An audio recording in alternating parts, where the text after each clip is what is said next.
taken out of the DSM-4. This is the DSM-4. This is the Bible of psychology and psychiatry. Everything we diagnose comes out of this book. Up until 1972, there was a diagnosis called homosexuality in this book. In 1972, the Rockefeller World Population Council and Planned Parenthood had a meeting where they decided that homosexuality could be used as the weapon of choice in the black community to reduce our population. In 1973, the American Psychiatric Association had their annual convention where they voted to take homosexuality out of this book. In April of 1974, when the 6th edition of the DSM-4 was printed, homosexuality was no longer listed. The same year in 1974, Secretary of State Henry Kissinger put together his National Security Memorandum 2000, which dealt exclusively with population control. He recommended that sex education be taught in the schools as a way to reduce the population in the black community. Sex education has now become homosexual education. And now, 3 months ago, the state of California has approved America's first mandatory homosexual curriculum. New York City public schools are now putting homosexual history into the social studies curriculum. All of the 50 state governments across this country within the next 5 to 10 years will have required homosexual and lesbian history courses. Stop getting hung up in the debate over whether or not homosexuality is natural or whether it is an outgrowth of nature. There is no evidence anywhere on earth that people are born with a sexual attraction to someone of the same gender. It is a falsification of consciousness. But when we go back in history, we find that in Greco-Roman civilization, where homosexuality was born, it was normal not only for men to have sex with men, but for men to have sex with boys. And so when we look at many of the Greek and Roman gods, many of them were not only homosexual, but also pedophile. When we look at Julius Caesar, we find a homosexual. When we look at Alexander the Great, we find a homosexual. When we look at Napoleon Bonaparte, we find a homosexual. When we look at all of the Greco-Roman philosophers, nearly everyone was homosexual. Why was that? Because in Greco-Roman thought, the woman was the handmaiden of the devil, and no godly man would ever cohabitate with the devil. So most Europeans at that time decided that it would be best to cohabitate with another man than have sex with a woman. And as a result of that, when you look at a lot of the artwork of Greece and Rome, you will see the gods, Zeus and Apollo, naked with a piece of loincloth, with a bunch of little baby angels. Y'all know what I'm talking about. A picture with little baby angels, where those angels didn't get wings until the past 300 years. Up until they called them angels, there was nothing more than a child sex slaves of the European gods.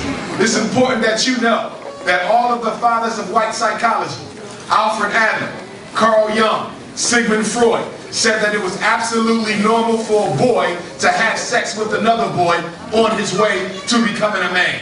And it's important that you recognize that things are about to get worse. Why? Because in March of 2013, the DSM-5 is coming out. This is the DSM-4. But in March of 2013, the DSM-5 will be coming out. And there's a special subcommittee in the American Psychiatric Association that wants to remove a diagnosis out of this book called pedophilia. Pedophilia is sexual attraction to children 13 or younger. It is a mental disorder right now in America to want to have sex with a child who's 13 or younger. Many of us will push that age up to 21 or younger. However, the special subcommittee says that they do not feel that it is necessarily a psychological illness for somebody to want to have sex with children. So when the new book comes out in March of 2013, make sure you recognize that you heard it here first. It may no longer be an illness to want to have sex with a baby. And if it's no longer an illness to want to have sex with the baby, that means the criminal codes are going to change, and it's going to be more difficult to prosecute men and women who molest, incest, or flat out rape our children. Now, a couple months ago, Penn State National headlines, Jerry Sadunski, a white man, director of defense for the Penn State football team, opened up a program that he would use to recruit black poor boys so he could use them as his sex slaves. We also know the situation with Eddie Ron, right down here, who systematically molested African-American teenage boys. But the sad thing about the Penn State case, and the sad thing about the Eddie Ron case, is the fact that there were black men and women who knew what was going on and chose to do absolutely nothing about it. I want you to be clear about something. I do therapy with homosexual boys and girls. I have yet to find one yet, not one yet, who did not come into the homosexual and lesbian lifestyle as a result of domestic violence, child abuse, or sexual molestation by the age of 12. It is not natural for black people to practice same-gender sexual attraction. But when your uncle is molesting your daughters, and when your grandfather is molesting your sons, then you get sexual confusion in the black community, and that's exactly what we have. And so when you look around, there's only two types of new marriages in the black community. There's biracial marriages, and there's homosexual and lesbian marriages.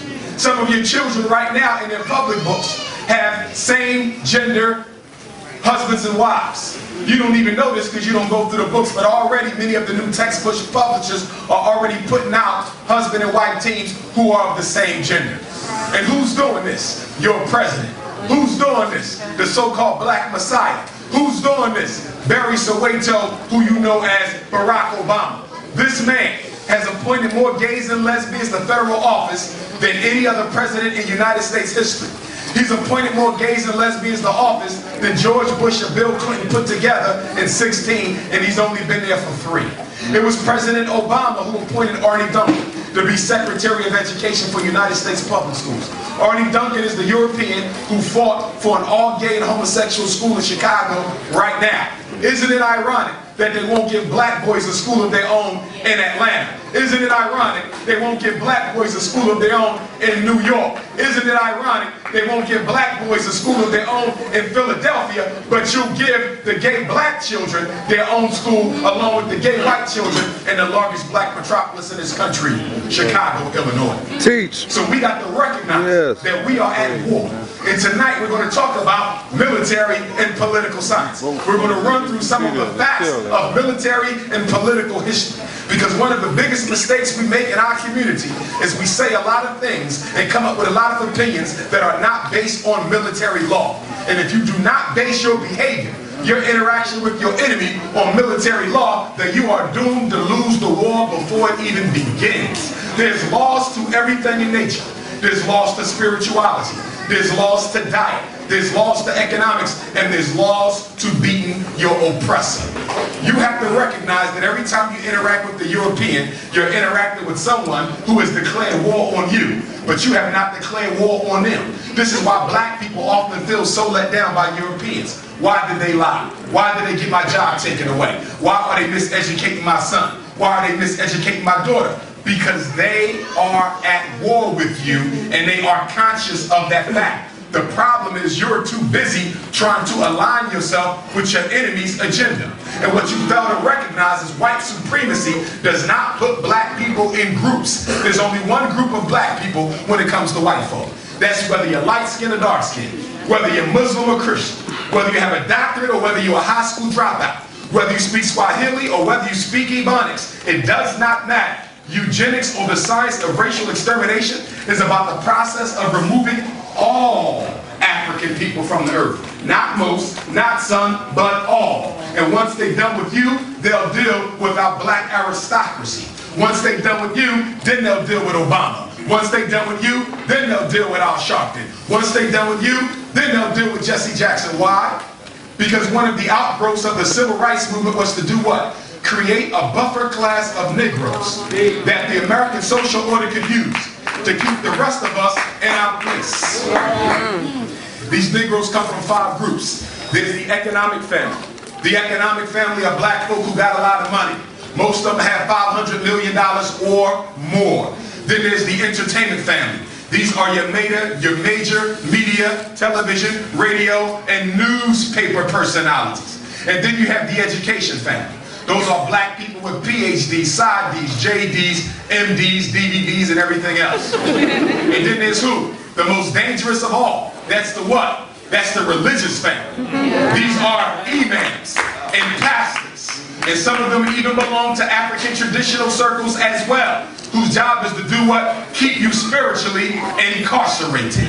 And then there's the status family. These are black folk with titles. I'm the chief of police. I'm president of the school board. I'm in charge of the local city council. I'm the block captain. I'm the ward leader. And so they use these 5 groups of black people to keep everybody else dumb, deaf, and blind.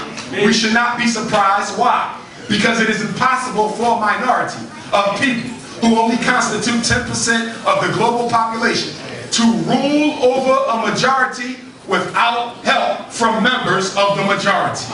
So every time you see black oppression, you know that there's black people working with the oppressor. Now within these 5 families of the black aristocracy, you can get bonus points for 2 things. Number 1, bonus points for being a light-skinned supremacist. What is a light-skinned supremacist? A light-skinned supremacist is not necessarily a light-skinned black person. A light-skinned supremacist can be of any color, but it's somebody who thinks that the lighter you are, the better you are. The problem with light-skinned supremacy is it automatically indicates that the person who suffers from it has an inferiority when it comes to white folk. Because if you think that light-skinned blacks are better than dark-skinned blacks, then you must also think that all black people are inferior to white, since we are of a darker hue. In 2012 going forward, in order for any black man to advance himself economically, politically, in the field of entertainment, politics, he's going to have to bend over and accept penetration. Because only if you accept penetration will you be allowed to elevate in this society. So a lot of black boys are going to voluntarily bend over because they would rather be homosexual and successful than heterosexual and poor. And so that's why we have to do what? Start building our own schools. I don't know why we keep on trying to convince white people to love black children. White people have never loved black children. When you study slavery, you'll see that children during the time of slavery were forced to walk around butt-ass naked with absolutely no clothes on their body until they were old enough to work in the field. So unless you are of benefit to the American social order, they can care less about you. Again, stop thinking white people put black people in groups. That's why black boys get treated just as worse as black men do. That's why black girls get treated just as worse as black women do, because they don't object to the elders or the younger. They object to all of you. Why? Because as long as there is a black man living anywhere on earth, then the genetic prowess of the European is threatened.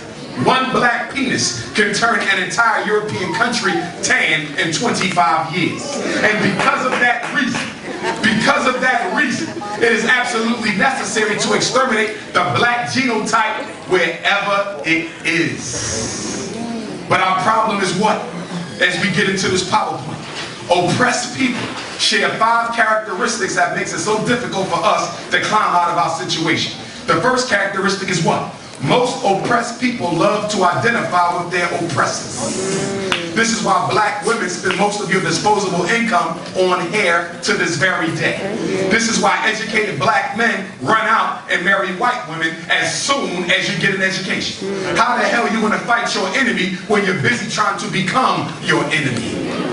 Number 2, oppressed people love to look up to members of their race who were able to successfully identify themselves with their oppressor. Although you know Jesse is a sellout, although you know Al Sharpton is a sellout, you still are happy for his success. Why? Because if you had it your way, you would have gladly become a Jesse Jackson in his place. And so every black child sitting in public school right now is potentially a Condoleezza Rice and potentially a Colin Powell, because we only got one lesson for black children in the black community, and that is do what? Get your education so you can get the hell away from these black people.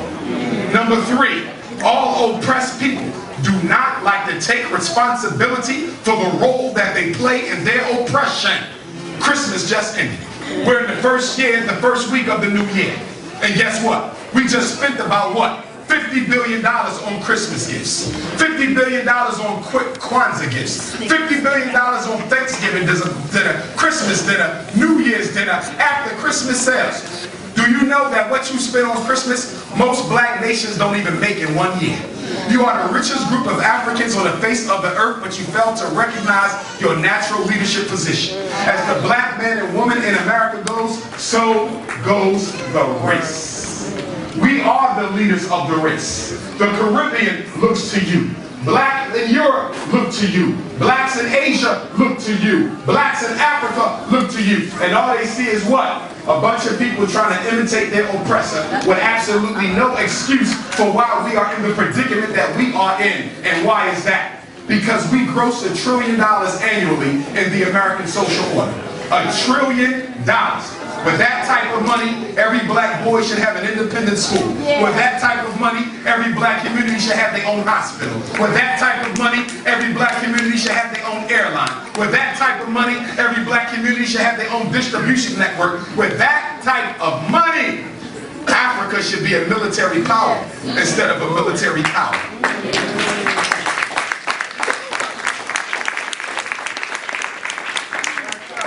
Right, excellent, honorable Marcus Messiah Garvey, Provisional President of Africa, who gave us the largest black and most successful black organization in modern history, the Universal Negro Improvement Association and African Communities League, warned us that if the black man and woman in America are not careful, you will drink in all the poisons of Western civilization and die from the effects of it. Americanism is your greatest disease. And until you reject that disease, you will never ever be free. Because remember, the 13th Amendment emancipated black people. The 13th Amendment did not free black people. Why did the 13 colonies declare independence, but yet they gave you emancipation? What's the difference between independence and emancipation? Independence is the ability to dictate one's future and destiny without being encumbered by any way whatsoever by the government in which the land you live. Emancipation is a business term. Emancipation speaks to the transfer of ownership of black people in America. 3 million slaves. The owners voluntarily gave the government ownership of your ancestors, and they paid them for the transaction. So the Emancipation Proclamation does not mean black people are free. It simply means that individual white people no longer own you. The entire United States government owns you. You can take the slave out of slavery all you want, but until the slave takes the slave out of himself, he'll never be free. The reason why we're so unsuccessful fighting our enemy is because most of us fail to recognize that while we fight the white man outside of us, most of us are at war with the white person living inside of us. Every black woman got a white little girl living inside of you, and until you exorcise her from your spirit, you can't get free. And every black man got a little white boy living inside of you, and until you reject them from your spirit, you'll never be free. As the Bible teaches you, a house divided against itself cannot stand. A man should never fight 2 wars at once until there is a psychological revolution. Until black people fundamentally change the way we think about ourselves, each other, our enemy, and our future, we'll never be able to get out of this situation. Many of us are trying to bring about an economic revolution, an educational revolution, a cultural revolution, an industrial revolution. It cannot happen because man is mind. And until you change the minds of blacks, you'll never be able to change the condition of blacks. And that's why the right, excellent, honorable Marcus Garvey, Provisional President of Africa, said what? If you free the minds of men, ultimately you free their bodies. Let's get into today's presentation.